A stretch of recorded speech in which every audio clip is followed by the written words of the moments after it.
Good afternoon. Good afternoon. Ladies and gentlemen, brothers and sisters, I would like to thank the organizers of this event for inviting me to speak on behalf of the Nuba community here in the US. Today, with heavy hearts, we mark the 7th anniversary of the US Congress's recognition of the atrocities in Darfur as a genocide.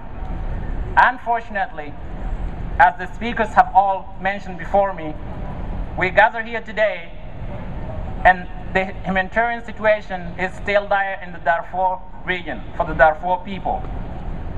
And a new genocide is taking place in my home region of the Nuba Mountains.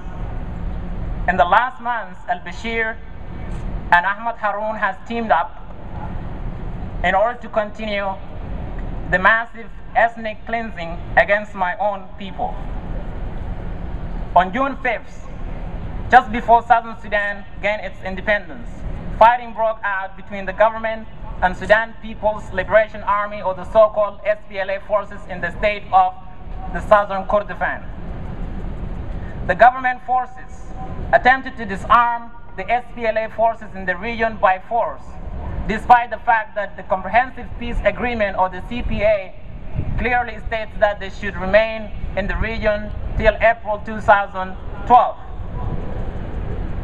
The government and its militias, the so-called Marhalin of the PPDF, the Popular People Defense Forces, has carried on indiscriminate aerial bombardments, shelling through the Nuba Mountains areas. That means villages, towns, particularly Kadugli and Delhi. And these are areas that are heavily populated by the Nuba people.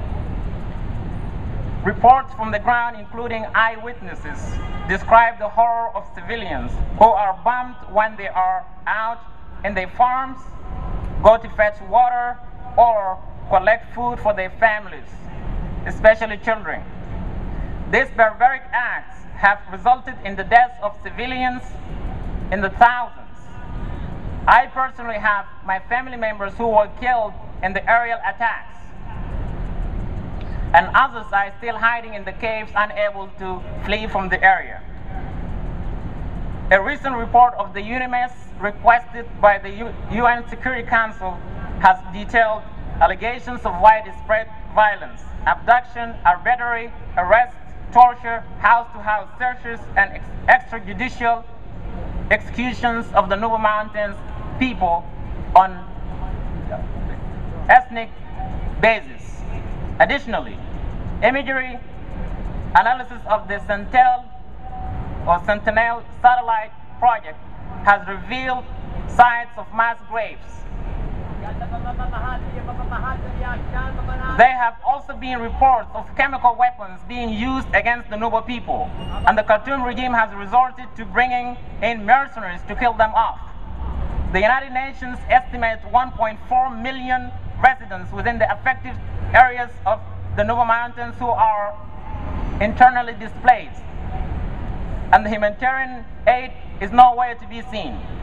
And more than 73,000 people have been internally displaced by the forces of the NCP and its militias. The government of Sudan has denied requests by humanitarian organizations to gain access to the region, in a clear violation to the international humanitarian law.